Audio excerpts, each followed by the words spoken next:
Nikanan sa masuso nga nakalas sa dumanhog dili mosugot nga ipaubos sa autopsy ang patayng lawas sa iyang anak. Ni-report si Cristel Joy Felerca. XFM Police Report. Police Report.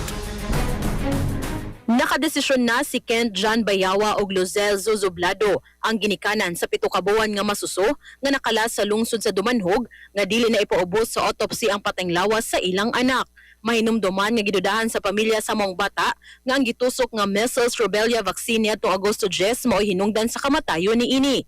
Nakadesisyon ang ginikanan sa masuso human nga adunay mga otoridad ang nakigalayon kanila kagahapong adlaw. Matod sa ginikanan nga gikan kini sa Department of Health, Provincial Health Office ug Rural Health Unit.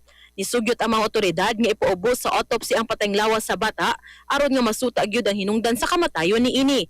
Andam nga moabag ang Kapitolyo sa mga gastuhonon apan wa mosugot ang mga ginikanan.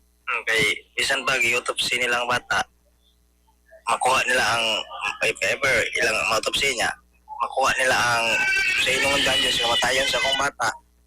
Di man dyan pong mabalik ang iyang kuhan, kinabuhi. Saon man. Amuhan na lang yun ng ikuhan ng mong bata.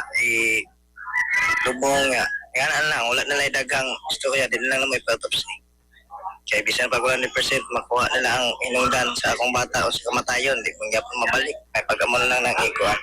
Yun, ingon magitong doktor nga, kuhan ka ng dili food totally nga 100% nga makahatag mi og saktong tubag sa kamatayon sa bata. Bisan kung autopsy nila. Muna ilang istorya.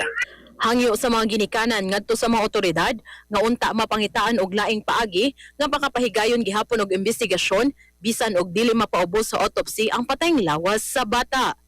Para sa atong mga katropa nga gustong palig-unon ang immune system, malikayan ang ubo, hila na tabad sa ulo ug di makahilab sa tiyan, ang Santhone Vitamin C, the alkaline vitamin C maoy haom alang kanato mga katropa.